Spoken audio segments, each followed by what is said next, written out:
नमस्कार दोस्तों, मैं पुनीत वर्मा आप सबका अपने इंटीग्रेशन मैनेजमेंट के सेशन में स्वागत करता हूं। दोस्तों, इंटीग्रेशन मैनेजमेंट की बात करें तो जो भी हमारे प्रोजेक्ट के अलग अलग पार्ट्स होते हैं या कह सकते हैं कि नॉलेज एरियाज होते हैं, जैसे कि स्कोप हो गया, कॉस्ट हो गई, स्केड्यूल हो गया, क्वालिटी हो गई, रिसोर्स, कम्युनिकेशंस, रिस्क प्रोक्योरमेंट और स्टेक होल्डर मैनेजमेंट।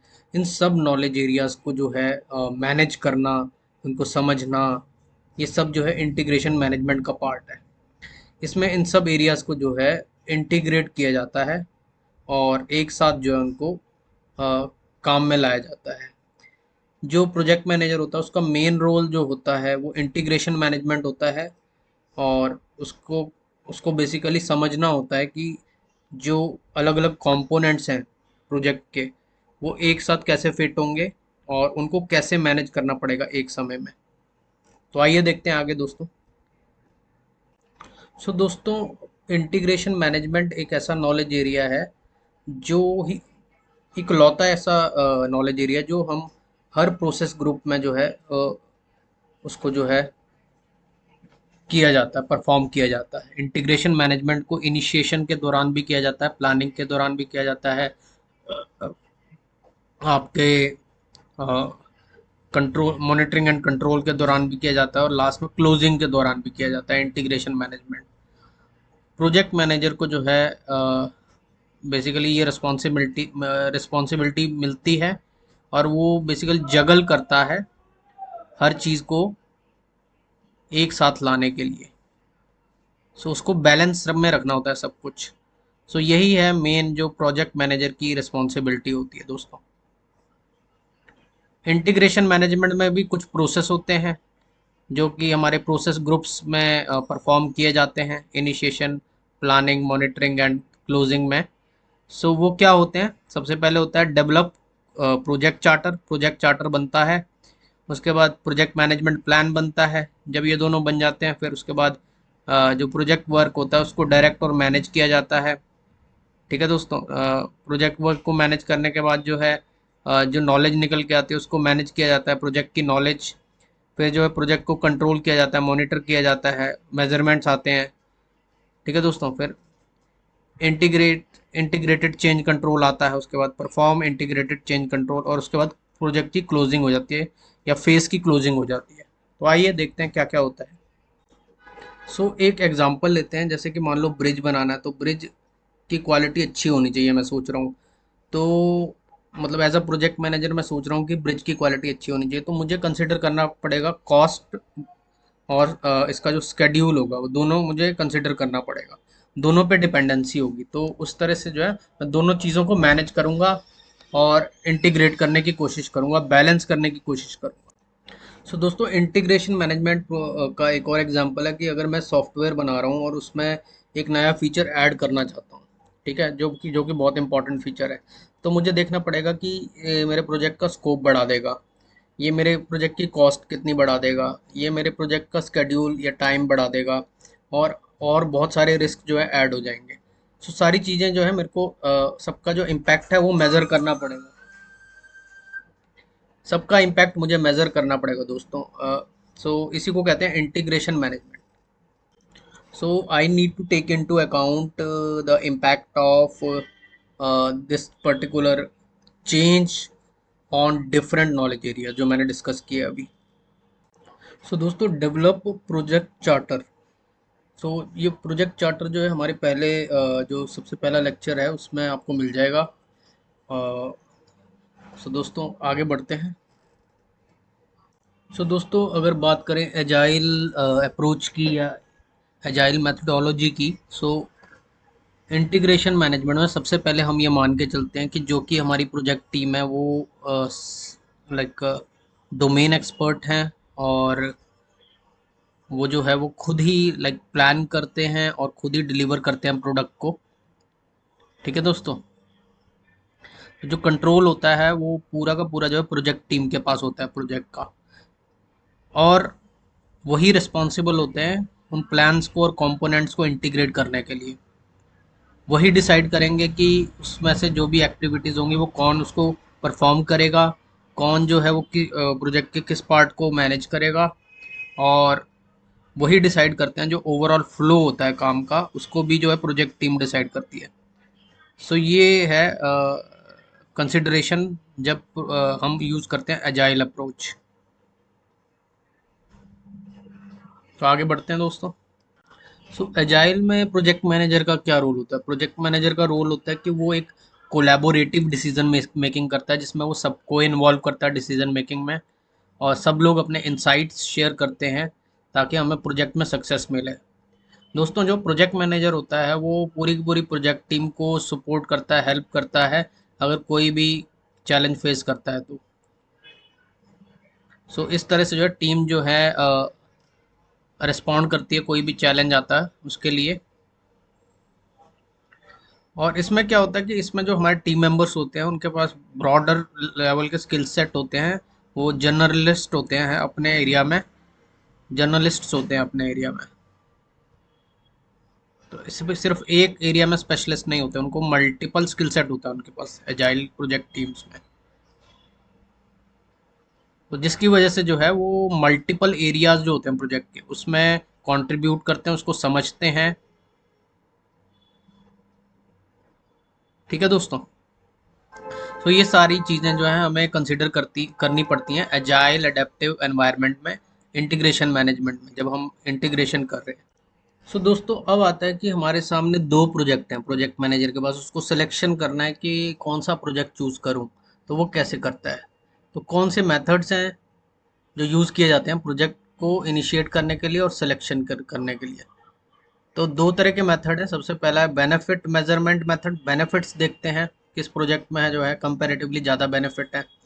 और उसके बाद आता है कॉन्स्ट्रेंड ऑप्टिमाइजेशन मेथड या मैथमेटिकल अप्रोच होती है। सो दोनों को डिस्कस करेंगे। चलिए दोस्तों आगे बढ़ते हैं। सो दोस्तों, बेनिफिट मेजरमेंट, बेनिफिट्स कैसे मेजर किए जाते हैं? मर्डर बोर्ड बोर्ड होता है हमारा, उससे किए जाते हैं। पीयर रिव्यूज से किए जाते हैं। स्कोरिंग मॉडल देखा जाता है। इकोनॉमिक मॉडल्स देखे जाते हैं। सब कुछ डिस्कस करेंगे। सो दोस्तों, कॉन्स्ट्रेंड ऑप्टिमाइजेशन मेथड्स या फिर मैथमेटिकल मेथड जो है उसमें होते हैं लीनियर प्रोग्रामिंग हो गया, इंटीजर प्रोग्रामिंग हो गया, dynamic programming, multi objective programming. जहाँ जहाँ प्रोग्रामिंग आ रहा है तो वो सारा जो है कॉन्स्ट्रेंड ऑप्टिमाइजेशन मेथड का पार्ट होगा। सो दोस्तों, सबसे पहले डिस्कस करते हैं बेनिफिट मेजरमेंट या कंपैरेटिव अप्रोच वाला जो मेथड है उसको डिस्कस करते हैं। तो उसका एक पार्ट है इकोनॉमिक मॉडल। सो इकोनॉमिक मॉडल को डिस्कस करते हैं जो कि बेनिफिट मेजरमेंट के लिए यूज़ होता है। और इसमें कुछ फार्मूलाज होते हैं, कॉन्सेप्ट्स होते हैं, जैसे कि प्रेजेंट वैल्यू निकालना, नेट प्रेजेंट वैल्यू निकालना, इंटरनल रेट ऑफ रिटर्न निकालना, पे बैक पीरियड निकालना, कॉस्ट बेनिफिट एनालिसिस करना। तो इन सब की डेफिनेशंस पढ़ते हैं क्या क्या है, और इन सब के ऊपर जो है क्वेश्चंस आते हैं। तो इनको ज़रा देखते हैं क्या है इनमें। सो दोस्तों, सबसे पहले जो टर्म है वो है प्रेजेंट वैल्यू। प्रेजेंट वैल्यू जो होती है वो होती है कि जो पैसा हमें कल मिलेगा प्रोजेक्ट से, उसकी आज कितनी वैल्यू है, प्रेजेंट वैल्यू क्या है। सो उसको निकालने का फॉर्मूला होता है प्रेजेंट वैल्यू बराबर फ्यूचर वैल्यू, और future value divided by 1 + r⁴n, जिसमें r जो होगा वो इंटरेस्ट रेट होगा। ठीक है दोस्तों, इंटरेस्ट रेट। और n जो होगा, जो पावर n है, वो होगा नंबर ऑफ टाइम पीरियड्स। तो जैसे एक सवाल इन्होंने किया है कि एक 2 लाख रुपए डॉलर्स की जो है वो फ्यूचर वैल्यू है, तो उसकी प्रेजेंट वैल्यू क्या होगी? ठीक है दोस्तों, तो पूछ रहा है कि प्रेजेंट वैल्यू ऑफ $2 लाख क्या होगी, which will be received after 2 years. ठीक है, विच विल बी रिसीव्ड, 2 साल के बाद हमें $2 लाख मिलेंगे, और इंटरेस्ट रेट होगा 10%। ठीक है, तो उसकी प्रेजेंट वैल्यू निकालो जरा, $2 लाख की प्रेजेंट वैल्यू। तो आंसर आ जाता है फॉर्मूला में डालने के बाद। फॉर्मूला हमारा था, फ्यूचर वैल्यू को डिवाइड कर देते हैं 1 + r⁴n से। एन हमारा 2 ईयर्स है तो 2 डाल देंगे, और 1 + r रेट ऑफ इंटरेस्ट है 10%। ठीक है दोस्तों, तो हमारे पास आ जाता है $1,65,000 के अप्रोक्स। सो एक फॉर्मूला और है, वो है नेट प्रेजेंट वैल्यू, NPV। सो NPV जो है वो होता है जो हमारा प्रेजेंट वैल्यू है टोटल रेवेन्यू का। टोटल रेवेन्यू जो है प्रोजेक्ट का उसका प्रेजेंट वैल्यू है, उसमें से निकाल देते हैं, माइनस कर देते हैं वो कॉस्ट जो मल्टीपल टाइम पीरियड्स के लिए होती है, तो उसको माइनस कर देते हैं। तो जो बेटर प्रोजेक्ट होता है इन्वेस्टमेंट के लिए वो होता है जिसका एनपीवी ज़्यादा हो, एनपीवी ज़्यादा हो मतलब जिसका प्रेजेंट वैल्यू मतलब ज़्यादा होनी चाहिए। तो दोस्तों एक सवाल है कि एक प्रोजेक्ट ए है जिसका एनपीवी है, नेट प्रेजेंट वैल्यू है $50,000 और वो कंप्लीट होगा 5 साल में। ठीक है दोस्तों, दूसरा प्रोजेक्ट है उसकी नेट प्रेजेंट वैल्यू है $70,000 और वो कंप्लीट होगा 7 साल के बाद। तो कौन सा प्रोजेक्ट जो है हमें प्रेफर करना चाहिए एनपीवी के प्रिंसिपल्स को लेकर? तो जिसका एनपीवी ज़्यादा होता है उसको प्रेफर करते हैं, जिसका हाईएस्ट एनपीवी होगा। तो $70,000 वाला हम सेलेक्ट कर सकते हैं, प्रोजेक्ट बी सेलेक्ट कर सकते हैं। ठीक है दोस्तों, अब इसमें जो हमें ये नहीं देखना कि 5 साल में कंप्लीट होगा या 7 साल में कंप्लीट होगा, क्योंकि जो कैलकुलेशन एनपीवी की है वो आफ्टर कंसिडरेशन ऑफ टाइम ही है। टाइम को कंसिडर करने के बाद ही एनपीवी निकाला जाता है, तो ऑलरेडी उसमें है एनपीवी में। सो जो भी बेस्ट आया है एनपीवी वही सिलेक्ट होगा। अब दोस्तों जान लेते हैं इंटरनल रेट ऑफ रिटर्न के बारे में, आईआर के बारे में, IRR। So internal rate of return के बेसिस पे भी हम प्रोजेक्ट को सिलेक्ट कर सकते हैं। ठीक है दोस्तों, तो जिस प्रोजेक्ट का internal rate of return high होगा वो बेटर होगा इन्वेस्टमेंट के लिए। तो इंटरनल रेट ऑफ रिटर्न होता क्या है? इंटरनल रेट ऑफ रिटर्न होता है जब हमारे प्रोजेक्ट का रेवेन्यू या इनफ्लो जो होता है, रेवेन्यू मतलब जो हमारे को पैसा आता है, ठीक है दोस्तों, वो बराबर होता है हमारे प्रोजेक्ट के आउटफ्लोज के, या जो हमारे को खर्चे आते हैं, जो हमारा पैसा चला जाता है। तो दोनों जब आया उतना ही बाहर चला गया जितना आया, तो उसको कहते हैं इंटरनल रेट ऑफ रिटर्न। ठीक है दोस्तों, वो इंटरनल रेट ऑफ रिटर्न ज़्यादा कब होगा? जब हमारे पास इनफ्लो ज़्यादा आएगा और खर्चा कम होगा। तो हाई इंटरनल रेट होना चाहिए, मतलब इनफ्लो ज़्यादा होने चाहिए और कॉस्ट कम होनी चाहिए। अब एक प्रोजेक्ट है ए जिसका इंटरनल रेट ऑफ रिटर्न है 12%, बी है जिसका इंटरनल रेट ऑफ रिटर्न है 20%। तो कौन सा प्रोजेक्ट बेटर होगा इन्वेस्टमेंट के लिए? जिसका इंटरनल रेट होगा 20%, मतलब हमें जो है 20% ज़्यादा रेवेन्यू मिलेगा पर्टिकुलर कॉस्ट के लिए। तो प्रोजेक्ट बी को सिलेक्ट करेंगे क्योंकि उसमें रेट ऑफ रिटर्न ज़्यादा है। सो दोस्तों अब पढ़ते हैं पे बैक पीरियड के बारे में। तो पे बैक पीरियड जो है वो एक्चुअल में टाइम होता है जो हम लेते हैं अपना जो भी हमने पैसा इन्वेस्ट करा है प्रोजेक्ट में उसको रिकवर करने के लिए जो टाइम लगता है वो पे बैक पीरियड होता है। तो पे बैक पीरियड के बाद का जो पीरियड होता है उसमें हमें प्रॉफिट होता है। ठीक है दोस्तों, तो प्रोजेक्ट अगर उसका शॉर्टर पे बैक पीरियड होगा, मतलब हम जल्दी रिकवर कर लेंगे अगर अपने इन्वेस्टमेंट के पैसे को, इन्वेस्ट किए गए पैसे को, तो ज़्यादा बेटर होता है। So it is always better to recover your cost sooner rather than later. एक ए प्रोजेक्ट ए है उसका पे बैक पीरियड है 4 महीने, प्रोजेक्ट बी है उसका पे बैक पीरियड है 12 महीने। ठीक है दोस्तों, एक 4 महीने में रिकवर हो जाएंगे पैसे इन्वेस्टमेंट वाले और एक 12 महीने में होंगे। कौन सा प्रोजेक्ट जो है वो ऑर्गेनाइजेशन को सिलेक्ट करना चाहिए? आई थिंक प्रोजेक्ट ए करना चाहिए, क्योंकि प्रोजेक्ट ए में पे बैक पीरियड 4 महीने का जो कि 12 महीने से कम है, तो प्रोजेक्ट ए सिलेक्ट करना चाहिए। आप क्या कहते हैं दोस्तों? सो दोस्तों अब अंडरस्टैंड कर लेते हैं, समझ कर लेते हैं कॉस्ट बेनिफिट एनालिसिस का फॉर्मूला। सो वो होता है बेसिकली जो रेशियो होता है कॉस्ट और बेनिफिट का, या बेनिफिट और कॉस्ट का रेशियो, उसको भी बेनिफिट कॉस्ट एनालिसिस बोलते हैं। तो उसका उल्टा हो गया बेनिफिट कॉस्ट एनालिसिस। ठीक है दोस्तों, तो पोटेंशियल कॉस्ट और बेनिफिट का जो रेशियो है उससे निकल के आता है हमारा कॉस्ट बेनिफिट एनालिसिस और बेनिफिट कॉस्ट एनालिसिस। ठीक है, बेनिफिट की बात करते हैं तो बेनिफिट का मतलब है टोटल रेवेन्यू। टोटल रेवेन्यू का मतलब है उसमें प्रॉफिट इंक्लूडेड है।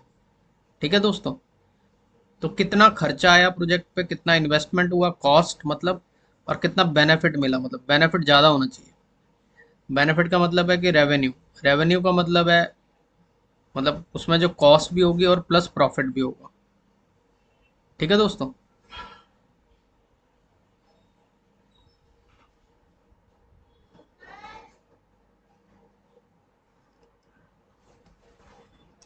सो दोस्तों बेनिफिट और कॉस्ट का रेशियो, बेनिफिट और कॉस्ट का रेशियो अगर 1 से कम है तो इसका मतलब कॉस्ट ज़्यादा है। ठीक है। 1 से कम कब होगा? 1 से कम होगा जब कॉस्ट नीचे वाला जो है फिगर ज़्यादा होगी और ऊपर वाली कम होगी। और बेनिफिट टू कॉस्ट रेशियो अगर 1 से ज़्यादा तो बेनिफिट ज़्यादा है कॉस्ट से। अगर बराबर है बेनिफिट कॉस्ट के तो इसमें इसका मतलब है, मतलब इक्वल टू 1 है, अगर इक्वल टू 1 है तो मतलब बराबर हैं दोनों। बेनिफिट उतने ही हुए जितने की कॉस्ट, मतलब रेवेन्यू उतना ही हुआ है जितने की कॉस्ट थी। जैसे कि एक एग्जांपल लेते हैं, कोई कहता है कि बेनिफिट कॉस्ट रेशियो 2.5 है प्रोजेक्ट का, मतलब benefit upon cost equal to 2.5 divided by 1। ठीक है दोस्तों। तो इसका मतलब ये हो गया कि हमारा जो बेनिफिट है वो 2.5 गुना ज़्यादा है कॉस्ट से, तो जो कि अच्छी बात है। सो दोस्तों अगर मैं एक पर्टिकुलर प्रोजेक्ट, दो प्रोजेक्ट है, प्रोजेक्ट ए प्रोजेक्ट बी। ठीक है दोस्तों, मैंने प्रोजेक्ट ए को सेलेक्ट कर लिया और प्रोजेक्ट बी को सेलेक्ट नहीं किया। ठीक है दोस्तों। तो प्रोजेक्ट बी का जो भी कॉस्ट होगा, प्रोजेक्ट बी का जो भी कॉस्ट होगा वो मेरा अपॉर्चुनिटी कॉस्ट होगा। वो अपॉर्चुनिटी मैंने मिस कर दी एक तरह से, तो उसको बोलते हैं अपॉर्चुनिटी जो मैंने नहीं ली, उसकी कॉस्ट। अब जैसे प्रोजेक्ट ए है उसका नेट प्रेजेंट वैल्यू है $60,000, प्रोजेक्ट बी है उसका नेट प्रेजेंट वैल्यू है $70,000। कौन सा प्रोजेक्ट जो बेटर है? $70,000 वाला। ठीक है, तो मैं बी को सेलेक्ट कर लेता हूँ, तो मेरी अपॉर्चुनिटी कॉस्ट क्या होगी बताइए? बी 70,000 वाला मैंने सेलेक्ट कर लिया, तो मेरी अपॉर्चुनिटी कॉस्ट क्या होगी? $60,000, जो कि मैंने मिस कर दिया, जो कि मैंने project I have not taken up, जो मैंने प्रोजेक्ट जो है एक्सेप्ट नहीं करा, वो होगी मेरी opportunity cost. Economic value added, so ये तो नाम से पता चलता है कि हमारा जो रिटर्न है वो ज़्यादा है कॉस्ट से। हमारा जो, जब हमने एक प्रोजेक्ट सिलेक्शन करा, ठीक है दोस्तों, तो इकोनॉमिक वैल्यू एडेड से हमें पता चलता है कि हमारा रिटर्न कितना ज़्यादा है कॉस्ट से। इट टेल्स यू वेदर हमारा रिटर्न जो है वो ज़्यादा है कॉस्ट से या नहीं। ठीक है दोस्तों।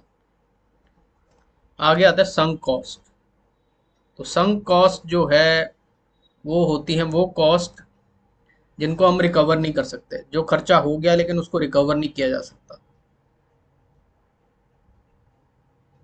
जब ये डिसीजन लिया जाता है कि ये प्रोजेक्ट जो है ये कंटिन्यू करना है आगे कि नहीं करना, तब संक कॉस्ट मतलब वो कॉस्ट जिनको हम रिकवर नहीं कर सकते उनको अकाउंट में नहीं लेते हैं, उनको अकाउंट में नहीं लेते हैं, उनको कंसिडर नहीं करते, क्योंकि जो खर्चा हो गया वो हो गया। ये जो खर्चा होता है ये डिफ़ॉल्ट खर्चा होता है। जैसे मान लो क्लीनिंग का खर्चा, प्रोजेक्ट के दौरान टीम बैठी हुई है जिस बिल्डिंग में, वहाँ पे जो है चाय का खर्चा, क्लीनिंग का खर्चा, वो सब खर्चे तो होने ही है प्रोजेक्ट में, तो संक कॉस्ट बोलते हैं उनको, वो तो रिकवर नहीं हो सकती। बहुत ही इंटरेस्टिंग कॉन्सेप्ट है लोगों, law of diminishing returns.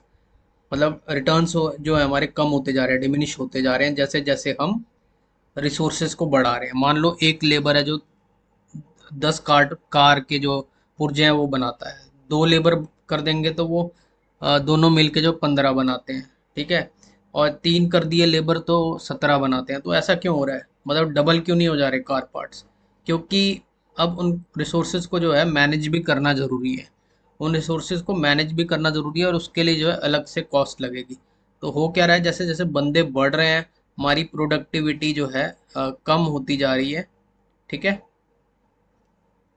Productivity कम होती जा रही है, तो इसको बोलते हैं हमें एक्स्ट्रा मैनेजमेंट की ज़रूरत है और कोऑर्डिनेशन की ज़रूरत है बिटवीन द टीम मेंबर्स।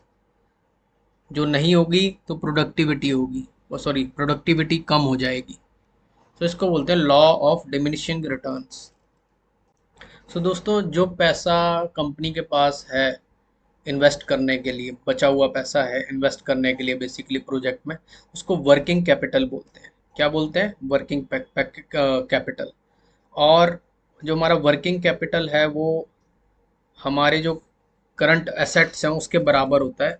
लेकिन अगर हमारी लायबिलिटीज़ भी हैं, कुछ कुछ हमें देनदारी भी है, है, कुछ हमारी देनदारी भी, अगर देना भी है कुछ किसी को, तो करंट एसेट्स की जो कॉस्ट होती है उसमें से माइनस कर देते हैं लाइबिलिटीज़ को, तो हमारे पास जो है वर्किंग कैपिटल आ जाता है, कितना पैसा बचा है हमारे पास इन्वेस्ट करने के लिए। तो दोस्तों एक चीज़ डेप्रिसिएशन है जिसका आप हम सभी को अंदाज़ा है, क्योंकि हम प्रोजेक्ट मैनेजमेंट के स्टूडेंट्स हैं, तो हमें पता है कि अ, किसी भी मशीन की या किसी भी प्रोडक्ट की वैल्यू जो है, जैसे कार हो गई, उसकी वैल्यू जो है डेप्रिशिएट होती है टाइम टू टाइम। तो जो बड़े एसेट्स होते हैं, लार्ज एसेट्स होते हैं कंपनी के पास, ओन्ड बाय द कंपनी, उनका जो वैल्यू डिक्रीज होती है समय के साथ, उसको बोलते हैं डेप्रिसिएशन। दो तरह की होती है, स्ट्रेट लाइन डेप्रिसिएशन होती है और एसेलरेटेड डेप्रिसिएशन होती है। आइए देखते हैं क्या क्या है। तो स्ट्रेट लाइन डेप्रिसिएशन का मतलब है कि मतलब जैसे मान लो एक कार है 1000 डॉलर की, ऐसे एग्जाम्पल के लिए मान लेते हैं, कार है 1000 डॉलर की, और अगले 10 साल तक वो डेप्रिशिएट होगी, ठीक है। अगले 10 साल तक वो डेप्रिशिएट होगी, उसकी वैल्यू जो है कम होती जाएगी। तो हाँ, अगर उसकी वैल्यू जो है हर साल सिर्फ 100 डॉलर की कम होती है, हर साल, पहले साल जो है 100 डॉलर की वैल्यू कम हो गई, दूसरे साल 100 डॉलर की कम हो गई, ऐसे 10 साल तक 100 100 डॉलर की कम होगी, तो उसको स्ट्रेट लाइन डेप्रिसिएशन बोल देते हैं, स्ट्रेट लाइन। और ऐसे ही होता है एसेलरेटेड डेप्रिसिएशन। एसेलरेटेड से नाम से ही पता चलता है कि मान लो 1000 डॉलर की कार है, ठीक है, और 10 साल में जो है मतलब एक्सपायर हो जाएगी हमारी कार, डेप्रिशिएट हो जाएगी, ठीक है, उसकी लाइफ जो है 10 साल की है। तो जैसे पहले ईयर जो है मान लो 200 डॉलर का डेप्रिसिएशन हुआ, फिर उसके अगले साल जो है 160 डॉलर का हुआ, ठीक है दोस्तों। तो इसमें डेप्रिसिएशन फास्टर हो रहा है, जो कि स्ट्रेट लाइन में जो है इक्वल डेप्रिसिएशन हो रहा था हर साल, इसमें क्या है, फास्टर हो रहा है। सो एक्सेलरेटेड डेप्रिसिएशन भी दो तरह का होता है, डबल डिक्लाइनिंग बैलेंस और सम ऑफ ईयर्स डिजिट्स। सो दोस्तों अब तक हमने कुछ बेसिक टर्म्स जो थी वो जानी इंटीग्रेशन मैनेजमेंट में जो यूज़ होती हैं। तो अब स्टार्ट करते हैं। पहला प्रोसेस जो है हमारा, डेवलप प्रोजेक्ट मैनेजमेंट प्लान, जो प्लानिंग प्रोसेस है। और इस प्रोजेक्ट मैनेजमेंट प्लान का मतलब क्या है, इसमें हमारे छोटे छोटे प्लान्स होंगे, इंडिविजुअल मैनेजमेंट प्लान्स होंगे, प्लस जो हमारे कॉन्स्टेंट्स होंगे या बेसलाइंस होंगी वो होंगी, ठीक है दोस्तों। तो हमारा प्रोजेक्ट मैनेजमेंट प्लान बनेगा। तो आइए देखते हैं दोस्तों। सो दोस्तों प्रोजेक्ट मैनेजमेंट प्लान को एक डॉक्यूमेंट भी बोल सकते हैं, जो प्रोजेक्ट मैनेजर को हेल्प करता है प्रोजेक्ट को ठीक से मैनेज करने के लिए, इंटीग्रेशन मैनेजमेंट के लिए, ठीक है दोस्तों। और इसमें क्या क्या होगा, इसमें होगा हमारे सारे नॉलेज एरियाज के लिए जो हमने मैनेजमेंट प्लान्स बनाए हैं वो होंगे, बेसलाइंस या कॉन्स्टेंट्स होंगे हमारे पास, रिक्वायरमेंट्स मैनेजमेंट प्लान होगा, जो कि शुरू में रिक्वायरमेंट्स आती हैं, चेंज मैनेजमेंट प्लान होगा, कोई चेंज रिक्वेस्ट आती है तो, कॉन्फ़िगरेशन मैनेजमेंट प्लान होगा, जो हमारा प्रोडक्ट है उसकी कॉन्फ़िगरेशन को मैनेज करने के लिए, प्रोसेस को इम्प्रूव करने के लिए प्लान होगा, और प्रोजेक्ट मैनेजमेंट प्रोसेसेस होंगे। सो दोस्तों जब मैं ये कह रहा हूँ कि मैनेजिंग प्रोजेक्ट मैनेजमेंट प्लान, फिर मैं कह रहा हूँ कि इसमें होता है कि डिफरेंट नॉलेज एरियाज को कैसे मैनेज करते हैं, तो एक्चुअल मैं ये कह रहा हूँ कि इस डॉक्यूमेंट में स्ट्रेटजी होती है बेसिकली प्रोसेसेस को मैनेज करने की, क्योंकि हर नॉलेज एरिया के अंदर कुछ प्रोसेसेस होते हैं। प्रोसेसेस मतलब एक काम करने का तरीका होता है, तो उनको कैसे मैनेज करना है, उन प्रोसेसेस को कैसे मैनेज करना है, वो सारा हमें मिलता है प्रोजेक्ट मैनेजमेंट प्लान में, ठीक है दोस्तों। और इसमें नॉलेज एरियाज की बात कर रहा हूँ, नॉलेज एरियाज को मैनेज, उनके प्रोसेसेस को मैनेज करने की स्ट्रेटेजी। तो वो नॉलेज एरियाज क्या हैं, सबसे पहले जो इम्पोर्टेंट है वो है स्कोप मैनेजमेंट प्लान, फिर हमारा स्केड्यूल मैनेजमेंट प्लान और कॉस्ट मैनेजमेंट प्लान। ये तीनों तो कांस्टेंट सबसे ज़्यादा इम्पोर्टेंट होते हैं। उसके बाद आ गया quality management plan, quality manage, human resource management plan, communications management plan, risk management plan, procurement management plan, stakeholder management plan. So ये सब हम आगे डिस्कस करेंगे। अच्छा दोस्तों, स्टेजेस क्या होती हैं, ये सेक्शंस क्या होते हैं मैनेजमेंट प्लान के, वो तो प्रोसेसेस थे, लेकिन एक एक स्टेज से दूसरी स्टेज पे जाते हैं ना। तो सबसे पहले होती है प्लानिंग, फिर होता है एग्जीक्यूशन, फिर होता है कंट्रोलिंग, ठीक है दोस्तों। जो प्लानिंग सेक्शन होता है उसमें प्रोसेसेस होते हैं और प्रोसीजर्स होते हैं, ठीक है। उसमें प्रोसेसेस और प्रोसीजर्स होते हैं जो कि पर्टिकुलर नॉलेज एरिया में हम फॉलो करते हैं, ठीक है दोस्तों। सो प्लानिंग का एक छोटा सा एग्जांपल देख सकते हैं कि कैसे हम डिफाइन कर रहे हैं प्रोसेसेस और प्रोसीजर्स को, जो कि नॉलेज एरिया में हमने फॉलो करने हैं। तो जैसे मान लो एक सवाल, प्लानिंग के दौरान एक सवाल करते हैं कि क्या क्वालिटी मैट्रिक्स यूज करेंगे हम क्वालिटी को मेजर करने के लिए, फाइनल प्रोडक्ट की क्वालिटी को कैसे मेजर करेंगे, वैल्यूएट करेंगे, या फिर क्वालिटी मैट्रिक्स के अलावा क्या टूल्स और टेक्निक्स यूज करेंगे क्वालिटी को मेजर करने के लिए। तो ये एक प्लान हो गया, ठीक है दोस्तों। उसके बाद एग्जीक्यूशन। तो एग्जीक्यूशन जो है वो एक्चुअली क्या काम करना है, ठीक है, एक्चुअली क्या प्रोसेस करना है, एक्चुअली क्या प्रोसीजर करना है इम्प्लीमेंट, उसके बारे में होता है, जो कि हमने प्लानिंग के दौरान डिफाइन करे थे, उनको एक्चुअल में कैसे करना है वो एग्जीक्यूशन सेक्शन में होता है, ठीक है। एग्जीक्यूट कैसे होगा, प्रोसेसेस एक्चुअल में कैसे होंगे, ठीक है दोस्तों। फिर आता है हमारा कंट्रोलिंग। सो कंट्रोलिंग जो स्टेज होता है उसमें बेसिकली एग्जीक्यूशन करते वक्त जो है जो वेरिएंसेस आ गए हैं, जो हमने वेरिएंसेस मेज़र करे हैं, एवेल्युएट करे हैं, एनालाइज करे हैं, तो अब इस पर्टिकुलर स्टेज में, इस पर्टिकुलर फेस में भी बोल सकते हैं कि हमें वेरिएंसेस हैंडल करने हैं। जैसे वेरिएंस का एग्जांपल है, जैसे वेरिएंस होगा तो करेक्टिव एक्शन लेना पड़ेगा। करेक्टिव एक्शन जैसे चेंज रिक्वेस्ट हमें जो है जनरेट करनी पड़ेगी, रेज करनी पड़ेगी, ठीक है दोस्तों। और इसमें यह भी होता है कि फॉरकास्ट जो है वो कैसे जो है फॉरकास्ट करेंगे आगे के लिए, और इसमें जो है वेरिएंसेस जो है कैसे आइडेंटिफाई करेंगे, फिर कितना रेंज ऑफ वेरिएंसेस जो है होगा वो एक्सेप्टेबल होगा, वेरिएंसेस के साथ क्या करना है, अगर वो डिफाइंड लिमिट्स के बाहर है, एक्सेप्ट जो जो हमने एक्सेप्ट करना उस लिमिट से बाहर है, तो उन वेरिएंसेस को कैसे हैंडल करना है। सो वो सब चीज़ें होती हैं इसमें।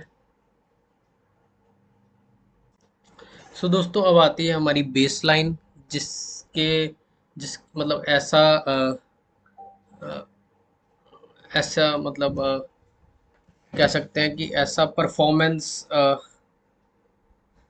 थ्रेश होल्ड भी बोल सकते हैं, ऐसा परफॉर्मेंस थ्रेश होल्ड जिससे हम कंपेयर करते हैं प्रोजेक्ट की परफॉर्मेंस को डिफरेंट पॉइंट ऑफ टाइम्स में, ठीक है।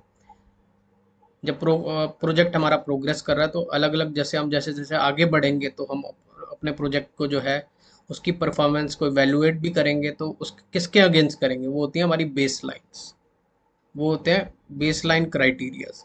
सो बेस लाइन जो है वो किसको कहते हैं, जैसे हमारा स्कोप है, स्कोप ऑफ वर्क है, रिक्वायरमेंट है, उसका स्कोप का जो अप्रूव वर्जन है उसको बेस लाइन बोल दिया, स्कोप बेस लाइन। कॉस्ट हो गई, किस कॉस्ट से ऊपर नहीं जाना चाहिए तो वो कॉस्ट बेस लाइन होगी। स्केड्यूल हो गया, इससे जो है बाहर नहीं जाना चाहिए हमारा स्केड्यूल, तो स्केड्यूल बेस लाइन होगी। इन तीनों को मिलाकर, बेस लाइन्स को मिला के बनती है हमारी परफॉर्मेंस मेजरमेंट बेस लाइन। क्या बनती है दोस्तों, परफॉर्मेंस मेजरमेंट बेस लाइन। तो प्रोजेक्ट की परफॉर्मेंस जो है इन्हीं बेस लाइन्स के अकॉर्डिंग जो है इवेल्युएट की जाती है कि हमारा प्रोजेक्ट जो है वो ट्रैक पे चल रहा है कि नहीं चल रहा है, नेगेटिव डायरेक्शन में तो नहीं जा रहा है, या जो भी ट्रेंड्स होते हैं वो इन्हीं बेस लाइन से पता चलते हैं। तो अगर प्रोजेक्ट को सक्सेसफुल होना है तो उसको जो है इन बेस लाइन्स को फॉलो करना पड़ेगा, इनके अगेंस्ट जो है अपने आप को ट्रैक करते रहना पड़ेगा, और फिर बैलेंसिंग करनी पड़ेगी। और ये बेसलाइन एक तरह से हमारे बेंचमार्क हो गए प्रोजेक्ट की परफॉर्मेंस को मेजर करने के लिए, बेंचमार्क। सो अगर हमारे प्रोजेक्ट की बेसलाइन से जो है कोई डेविएशन आता है या वेरिएंस आता है, तो फिर हम उन डेविएशंस को हैंडल करने के लिए जो चेंज रिक्वेस्ट जो है सबमिट करते हैं। चेंज रिक्वेस्ट जो है सबमिट होती है ताकि हमारी प्रोजेक्ट की जो परफॉर्मेंस है वो ट्रैक पे वापस आ जाए। ठीक है दोस्तों। डेविएशंस क्यों होते हैं बेसलाइन से? क्योंकि हमने जो है रिस्क्स को जो है ठीक से आइडेंटिफाई नहीं करा होता है। तो समझ लेना चाहिए कि रिस्क आइडेंटिफिकेशन जो है वो प्रॉपर होना चाहिए, ताकि जो है डेविएशंस ना हो प्रोजेक्ट में। अभी जो बेसलाइन होती है प्रोजेक्ट की, जैसे मान लो हो गया स्कोप, स्केड्यूल, कॉस्ट या क्वालिटी। ठीक है दोस्तों।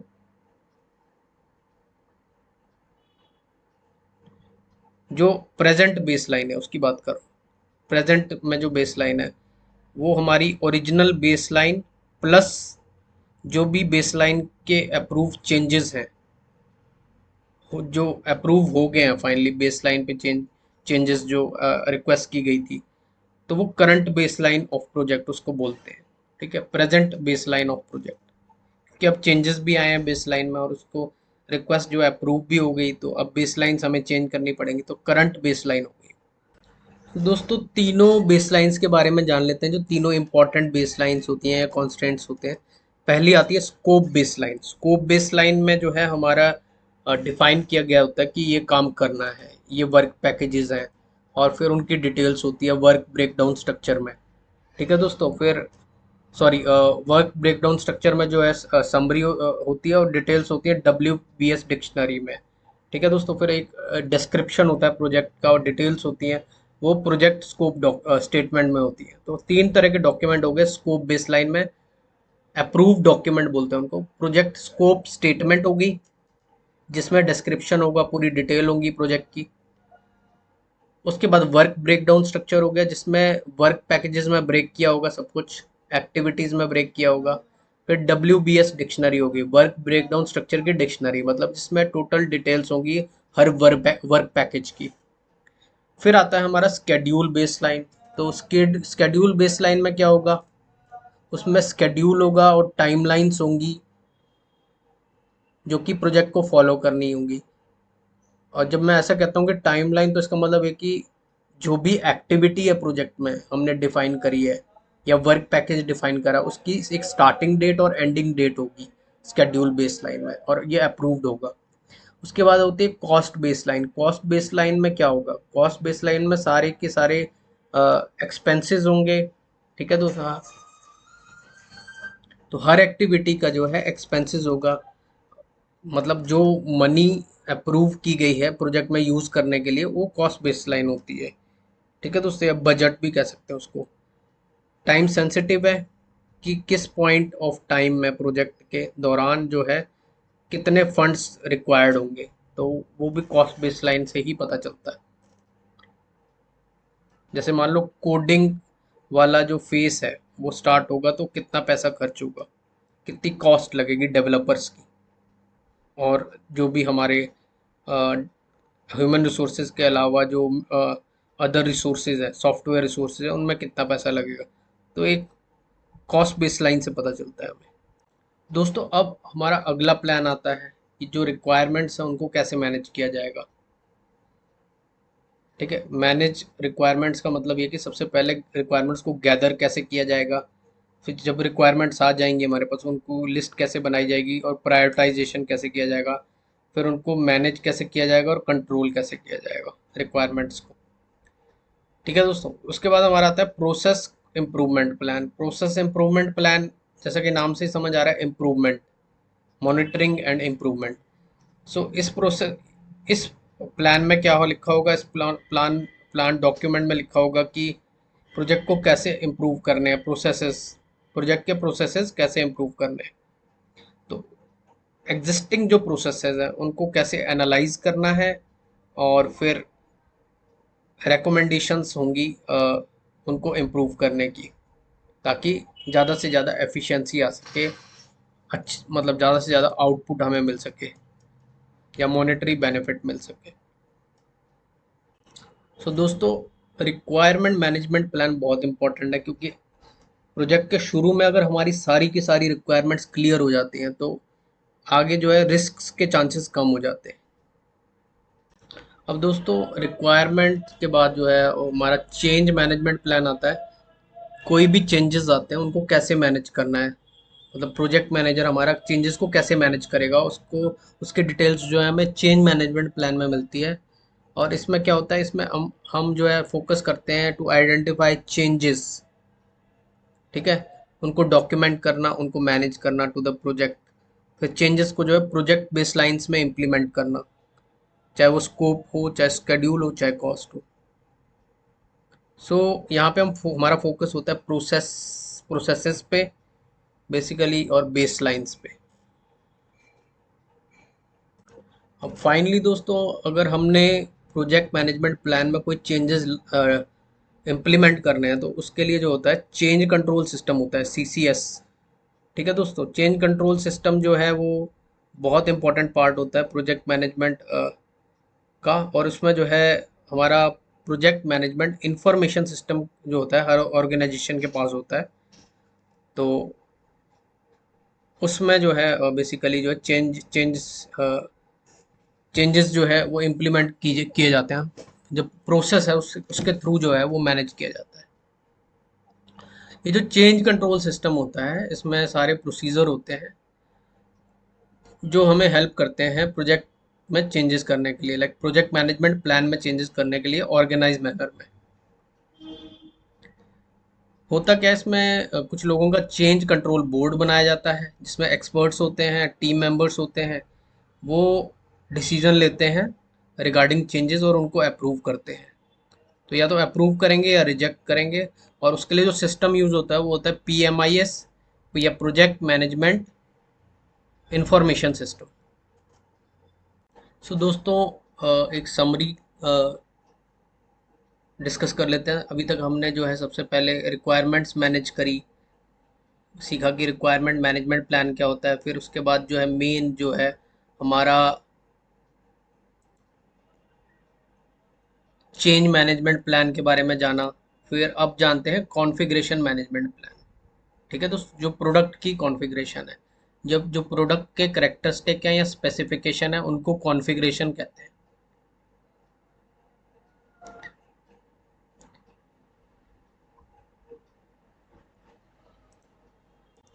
सो यहाँ पे प्रोसेस की बात नहीं आती, यहाँ पे बात आती है कि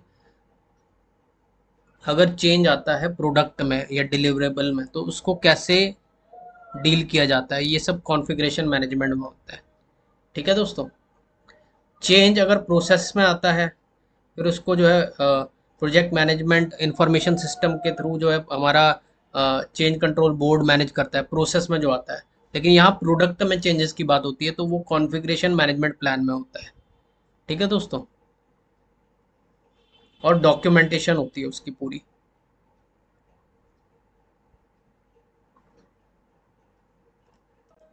सो इसमें इसमें बेसिकली हम एड्रेस करते हैं प्रोडक्ट के, जो प्रोडक्ट बनाया जा रहा है उसके मैनेजमेंट के बारे में जो इश्यूज होते हैं उसको डिस्कस करते हैं।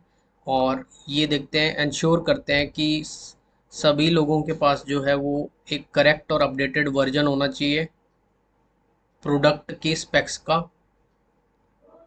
ठीक है दोस्तों, सबके पास जो है अपडेटेड वर्जन होना चाहिए प्रोजेक्ट मैनेजमेंट प्लान्स का और उसके रिलेटेड डॉक्यूमेंट्स का।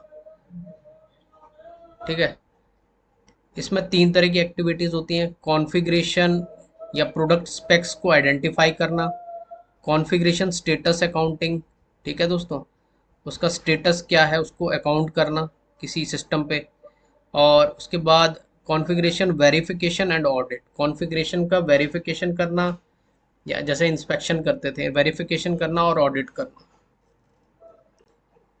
तो दोस्तों, कॉन्फ़िगरेशन मैनेजमेंट की बात करते हैं तो उसमें क्या क्या एक्टिविटीज़ करते हैं। सबसे पहले कॉन्फ़िगरेशन आइडेंटिफाई करते हैं। आइडेंटिफिकेशन होती है मतलब कि जो भी आइटम है, जो भी प्रोडक्ट है उसकी कॉन्फ़िगरेशन आइडेंटिफाई करी, डिफाइन करी, लेबल करी और फिर उसकी जो अकाउंटेबिलिटी है वो मेंटेन करी। ठीक है दोस्तों, तो आइडेंटिफिकेशन हो गया। फिर हमारा हो गया status accounting, configuration status accounting. Configuration का जो भी स्टेटस होता है, जैसे कि मान लो कॉन्फ़िगरेशन आइटम जो है हमारा प्रोडक्ट है उसमें कोई भी चेंज आ जाता है, ठीक है, तो वो चेंजेस किसी सिस्टम में अप टू डेट रहना चाहिए, उनकी इंफॉर्मेशन अप टू डेट रहनी चाहिए। Implemented changes and propose changes. Implement changes क्या होता है? जो भी चेंजेस इम्प्लीमेंट करें या जो भी चेंजेस प्रपोज करें वो सबका सारा रिकॉर्ड जो है वो होना चाहिए, उसका स्टेटस जो भी होना चाहिए चेंजेस का, वो सारा जो है उसकी अकाउंटिंग होनी चाहिए। ठीक है, आइडेंटिफाई हो सबसे पहले तो, जो स्पेक्स हैं जो फीचर्स हैं वो आइडेंटिफाई हो। ठीक है दोस्तों, उसके बाद जो है उनको मेंटेन करना। ठीक है, उनको मेंटेन करना या उनका स्टेटस जो है वो उसको अकाउंट करना। फिर थर्ड पार्ट जो है वो कॉन्फ़िगरेशन वेरिफिकेशन एंड ऑडिट। मतलब कॉन्फ़िगरेशन और चेंजेस जो हैं प्रोजेक्ट में वो अब वेरीफाई कर रहे हैं उनको, और ये वेरिफिकेशन कर रहे हैं बेसिकली कि जो चेंजेस करे हैं वो करेक्टली इम्प्लीमेंट हुए हैं कि नहीं। ठीक है दोस्तों, करेक्टली एड्रेस हुए हैं कि नहीं, या उनको ट्रैक किया जा रहा है कि नहीं किया जा रहा है। तो ये सारी डिटेल्स होती है कॉन्फ़िगरेशन वेरिफिकेशन एंड ऑडिट में।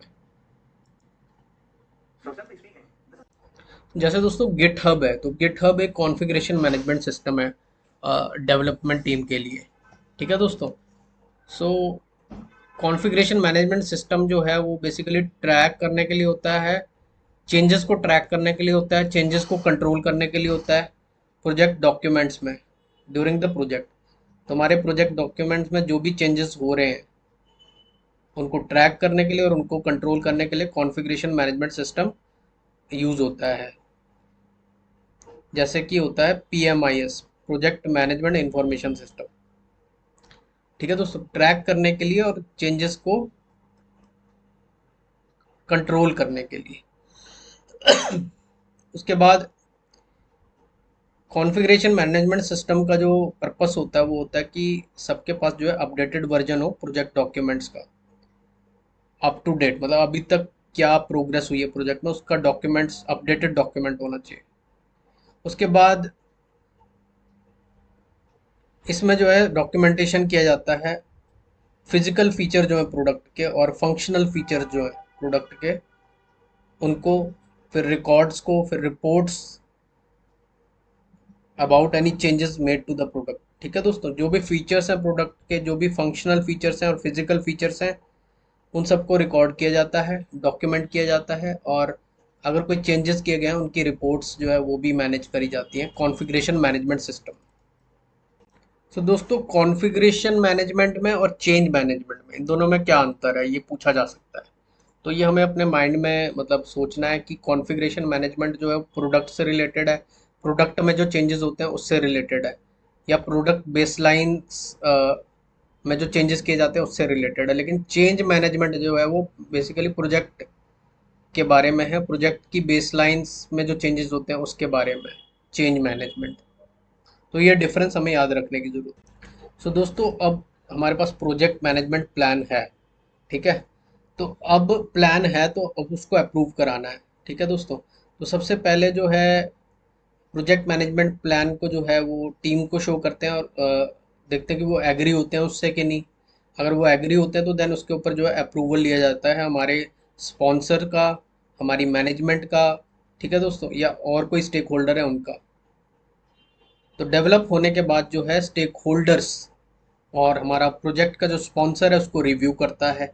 रिव्यू करने के बाद जो है वो फॉर्मली अप्रूव किया जाना चाहिए, और जो टीम है उसको एग्री होना चाहिए उसमें जो भी प्लान में लिखा है उससे, उसके बारे में प्रोजेक्ट टीम को एग्री होना चाहिए, मैनेजमेंट को एग्री होना चाहिए, स्पॉन्सर को, और बाकी स्टेक होल्डर्स हैं तो उनको भी एग्रीमेंट होना चाहिए प्रोजेक्ट मैनेजमेंट प्लान पे। तो दोस्तों प्रोजेक्ट मैनेजमेंट प्लान अप्रूव हो गया, अब हमें किक ऑफ मीटिंग करनी है। किक ऑफ मीटिंग जो है वो एग्जीक्यूशन स्टार्ट करने से पहले होती है, प्रोजेक्ट का एग्जीक्यूशन स्टार्ट करने से पहले की जाती है, और जो हमारे की स्टेक होल्डर्स हैं उनके साथ की जाती है। ये इसलिए की जाती है ताकि प्रोजेक्ट स्टार्ट करने से पहले जो है everybody should be updated with the project details, या फिर जो भी काम करना है प्रोजेक्ट का सबको जो है अपडेट, सब अपडेटेड रहें। और कुछ मेजर चीज़ें जो होती हैं जैसे टाइमलाइन, प्रोजेक्ट की स्केड्यूल, रिस्क, इनका जो ब्रीफिंग होती है ये किक ऑफ मीटिंग में होती है। तो इसमें रिव्यू की जाती हैं ये सारी चीज़ें, टाइमलाइन हो गया, स्केड्यूल हो गया, प्रोजेक्ट का रिस्क हो गए, ये सारी रिव्यू की जाती है प्रोजेक्ट को स्टार्ट करने से पहले, एग्जीक्यूट करने से पहले। तो दोस्तों अब आता है हमारा एक्चुअल जो हमारा वर्क है प्रोजेक्ट का, उसको मैनेज करने का, उसको डायरेक्ट करने का। ठीक है दोस्तों, directing and managing the project work.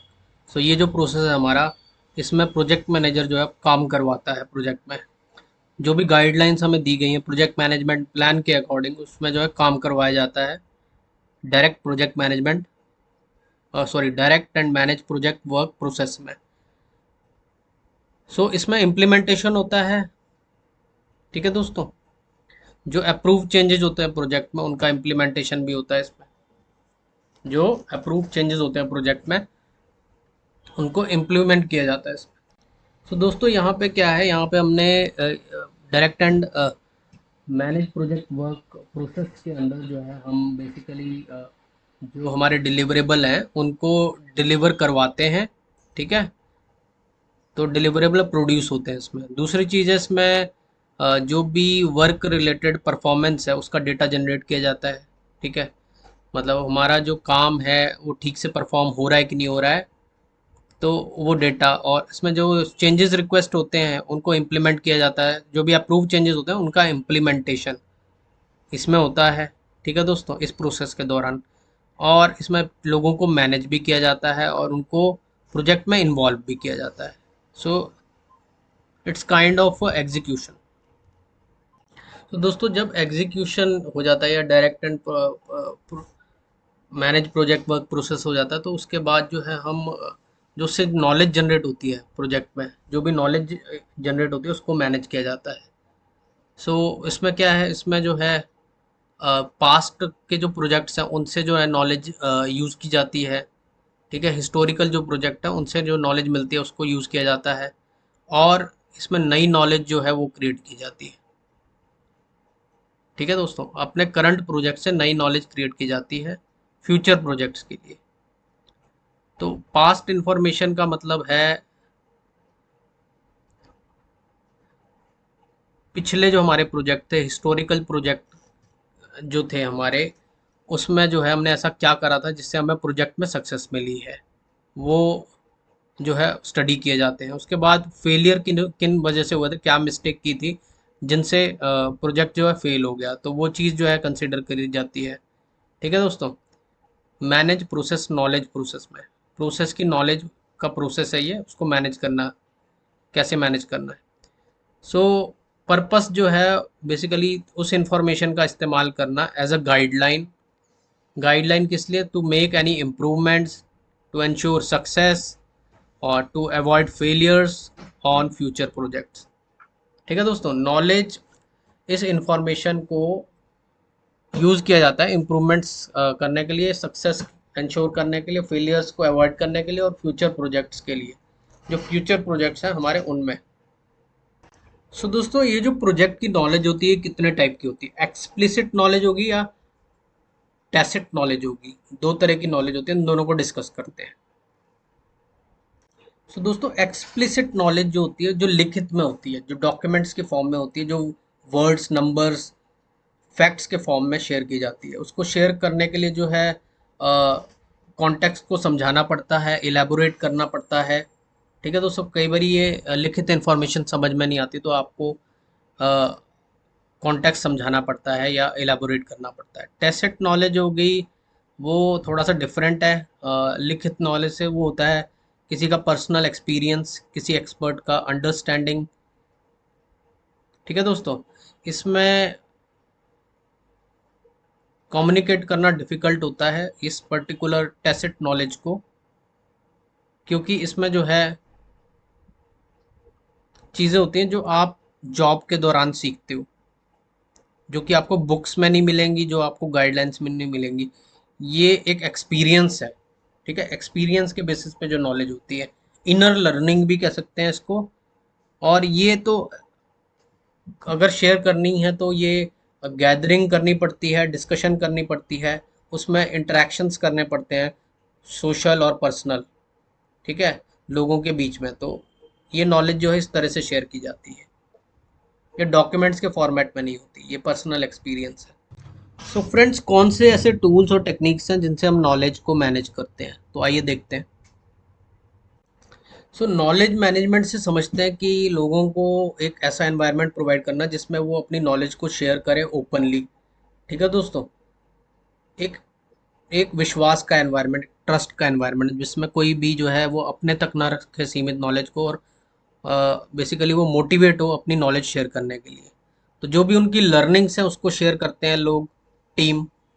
ठीक है, तो जैसे लर्निंग शेयर होती है तो प्रोजेक्ट में सक्सेस पक्का है।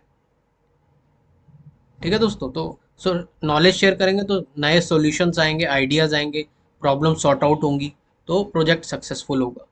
अब नॉलेज मैनेजमेंट मैनेजमेंट टूल की बात करी थी, तो बेसिकली क्योंकि यहाँ पे डिस्कशन कर रहे हैं लोग, अपनी अपने आइडियाज़ शेयर कर रहे हैं, अपनी नॉलेज शेयर कर रहे हैं, लर्निंग शेयर कर रहे हैं, तो उनको टूल्स प्रोवाइड करते हैं ऐसे जिससे वो इंटरेक्ट कर सकें। ठीक है दोस्तों, या ऐसा प्लेटफॉर्म प्रोवाइड करें। ये जो इंटरेक्शंस होती हैं ये बेसिकली एक दूसरे को एनकरेज करती हैं ताकि वो भी अपनी नॉलेज को शेयर करें विद वन अनदर। जैसे कि एक कंपनी के अंदर जो है हम एक लर्निंग मैनेजमेंट सिस्टम बना देते हैं जिसमें लोग जो है अपने वीडियो ट्यूटोरियल बना के डालते हैं, जो भी उनकी लर्निंग होती है उससे रिलेटेड जो है वो वर्कशॉप्स करते हैं या सेशंस करते हैं। तो सारी टीम जो है उसको जो है बेसिकली लर्निंग्स होती हैं और वो अपने व्यू पॉइंट दे सकते हैं। तो एग्जांपल जो है टूल्स के वो है, meeting as a tool use हो सकती है, ट्रेनिंग्स कर सकते हैं, डिस्कशन फोरम पे डिस्कस कर सकते हैं, स्टोरी टेलिंग का सेशन हो सकता है, वर्क शेडोइंग हो सकती है। मतलब वर्क शेडोइंग मतलब किसी एक्सपर्ट के साथ आप बैठ के एक्सपीरियंस कर सकते हो कि वो क्या करता है, कैसे काम करता है। फिर वर्कशॉप्स कर सकते हैं, नेटवर्किंग इवेंट्स कर सकते हैं। ये सब चीज़ें जो हैं टूल्स होते हैं नॉलेज मैनेजमेंट के। सो बेसिकली हम लोगों को, टीम को एक फैसिलिटी प्रोवाइड कर रहे हैं, फैसिलिटेट कर रहे हैं उनको, ताकि वो अपनी नॉलेज को शेयर करें, अपनी लर्निंग को शेयर करें। तो बात करें स्टोरी टेलिंग की, स्टोरी टेलिंग का मतलब होता है कि एक सिचुएशन में लेके जाते हैं हम ऑडियंस को, और फिर एक प्रॉब्लम होती है जिसको हम सॉल्व करते हैं। ठीक है दोस्तों, मतलब वॉक थ्रू करते हैं पूरी टीम को, एक सिचुएशन के थ्रू लेके जाते हैं उनको, और क्या फिर बताते हैं कि एक प्रॉब्लम आई, फिर उसको कैसे चैलेंज को फेस किया। वो सब कुछ स्टोरी टेलिंग में होता है। तो ये एक नॉलेज मैनेजमेंट टूल की तरह यूज होता है। फिर वर्क शेडोइंग होता है जिसमें एक सबॉर्डिनेट जो है एक एक्सपर्ट के साथ बैठता है और नोटिस करता है कि वो क्या क्या काम कर रहा है। ठीक है दोस्तों, तो वो सीखता है कि ये वाला पर्टिकुलर टास्क जो है ये एक्सपर्ट कैसे करता है, और वो देख देख के सीखता है बेसिकली। तो उसको वर्क शेडोइंग बोलते हैं। सो अब बात करते हैं इंफॉर्मेशन मैनेजमेंट। इंफॉर्मेशन मैनेजमेंट मतलब कौन से वो टूल्स और टेक्निक्स हैं जो लोगों को हेल्प करते हैं एक्सप्लिसिट नॉलेज, जो रिटर्न नॉलेज है, डॉक्यूमेंटेड नॉलेज है, उसके क्रिएशन में और उसके शेयरिंग में। मतलब डॉक्यूमेंटेशन या रिटर्न नॉलेज या पावर पॉइंट प्रेजेंटेशन, उस टाइप की जो नॉलेज है उसको क्रिएट करने में और शेयरिंग करने में कौन सा टूल हेल्प करता है, दैट इज इंफॉर्मेशन मैनेजमेंट। और इसमें हम यूज करते हैं प्रोजेक्ट मैनेजमेंट इंफॉर्मेशन सिस्टम, या फिर लेसन्स लर्न रजिस्टर भी होता है, तो जिसके थ्रू जो है हम इंफॉर्मेशन को मैनेज करते हैं। ठीक है दोस्तों, फिर हमारी हो जाती है इंस्ट्रक्शंस और गाइडलाइंस कि इंफॉर्मेशन कैसे रिकॉर्ड करनी है। इंफॉर्मेशन मैनेजमेंट में हम, हमारी इंस्ट्रक्शंस और गाइडलाइंस भी होती हैं कि आपको इंफॉर्मेशन कैसे रिकॉर्ड करनी है। लेसन्स लर्न रजिस्टर अगर हो गया फॉर एग्जांपल, तो उसमें इंफॉर्मेशन कैसे रिकॉर्ड करनी है। तो ये सब हो गया information management. Basically helping the people to create and share explicit, not tacit, explicit knowledge, return knowledge. So दोनों में अंतर क्या है नॉलेज मैनेजमेंट में और इंफॉर्मेशन मैनेजमेंट में। नॉलेज मैनेजमेंट एक हम एनवायरनमेंट क्रिएट कर रहे हैं जिसमें लोग जो है अपनी नॉलेज लर्निंग शेयर करें, एक प्लेटफॉर्म प्रोवाइड कर रहे हैं ताकि वो अपनी नॉलेज शेयर करें। इंफॉर्मेशन मैनेजमेंट में हम एक ऐसा प्लेटफॉर्म प्रोवाइड कर रहे हैं, टूल प्रोवाइड कर रहे हैं कि वो नॉलेज क्रिएट कर पा रहे हैं, एक्सप्लिसिट नॉलेज या डॉक्यूमेंटेड या लिखित नॉलेज को क्रिएट कर पा रहे हैं। ठीक है दोस्तों, नॉलेज मैनेजमेंट तब होती है जब लोग इंटरेक्ट करते हैं आपस में थ्रू मीटिंग्स या कुछ भी, जो भी हमारे टूल्स होते हैं नॉलेज मैनेजमेंट के। और इंफॉर्मेशन मैनेजमेंट कब होती है, जब डॉक्यूमेंटेशन की जाती है knowledge, data process, explicit knowledge को डॉक्यूमेंट किया जाता है। सो ये डिफरेंस है दोनों में। सो दोस्तों, इंटीग्रेशन मैनेजमेंट के इस पार्ट को यहीं पे ख़त्म करते हैं, नहीं तो बहुत ज़्यादा हो जाएगा और हम लोग सो ना जाएं। सो अगले पार्ट में देखते हैं बाकी का। सो ऐसे ही स्लोली स्लोली जो है सीखते हैं। बिल्कुल फास्ट ट्रैक में चलेंगे तो कुछ भी समझ नहीं आएगा। तो thank you for watching this podcast. अगला सेशन देखें इंटीग्रेशन मैनेजमेंट का। Thank you so so much.